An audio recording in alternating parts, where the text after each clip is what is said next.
Just coming out of my place, a bit chilly. I want to tell you a quick story. On my way to the store to pick up some ice cream.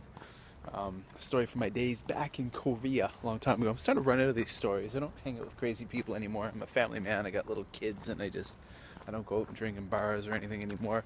I just come home every day and play with my kids and hang out with my wife and give my kids a bath and put them to bed and all that stuff. That's what I do every day. I don't go to the bars like 3 times a year, twice a year, but I used to go to them more.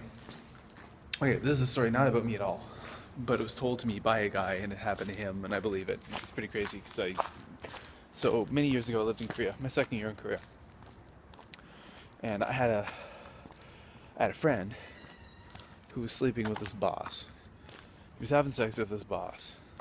So the way it worked was, he worked at a Hagwon, which is an English language school, and the owner of the school was a woman in her early 30s, a Korean woman in her 30s who was single. She had a boyfriend, but she didn't tell the guy I'm talking about that. He didn't know. So this guy I know, we worked together.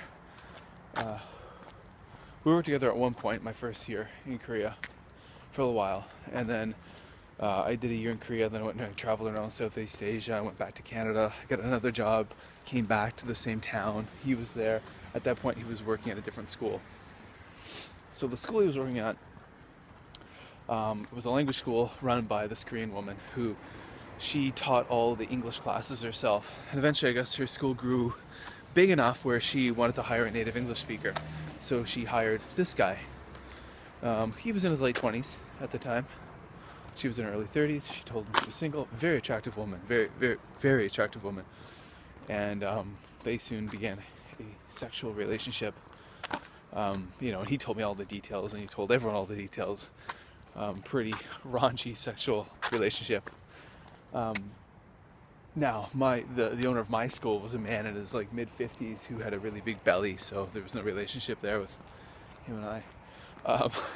But this guy had a good thing going, so to speak. But he didn't know that she had a boyfriend. She had a Korean boyfriend, Korean woman, Korean boyfriend.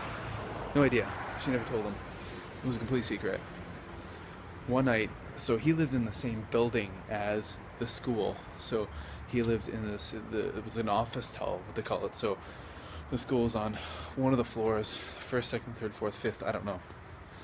His apartment was in the same building. And one night, it was like a Friday or Saturday night, he literally just opened his apartment door and started walking into his apartment, and there was a large Korean man with a fire extinguisher in his hands, and he just ran at this guy that I knew. Tried to smash him in the head with a fire extinguisher, but this guy moved out of the way. And luckily this guy was a pretty good fighter, and he had a really good background in wrestling. So he was able to take the guy down, kind of push him away, get the fire extinguisher out of his hands. The guy came back at him again several times, and they kind of fought back and forth. And the guy kind of got the better of him. Didn't really clearly kick the shit out of him, but he got the better of him, bested him. And the guy realized, okay, this guy I'm trying to attack can handle himself. And he ran away. And that was it. The guy didn't call the police or anything. That was it. And then he was just kind of he was a pretty tough guy, and he could take care of himself, and he was just I'm going to guard myself. But yeah, so he got attacked with a guy with a fire extinguisher, tried to smash his head in. A Korean guy with a fire extinguisher tried to crush his head because this woman that was his boss, who he was having the sexual affair with, who initiated the sexual affair, all the while having a boyfriend, didn't tell him about it, and then big surprise. So they didn't end up having a great future.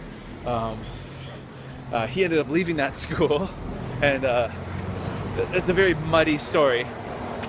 But yeah, pretty crazy, huh? Pretty nuts. Getting attacked with a fire extinguisher on a Friday or Saturday night, coming out of your apartment, open the door and there's a guy ready to smash your head in.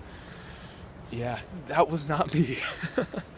But it was an interesting tale. But that's sad. I'm running out of these tales after my years in Korea, because my years in Japan, I'm just what I mean by I'm a good family man, so I'm not getting into trouble, but I also not hang around with people who get in trouble. Should I hang around with more troublemakers and get more stories to tell you? Nah, we'll figure out different ways to get interesting stories to tell you. Alright guys, take care. Thanks for watching. Remember, check the links below, like the video.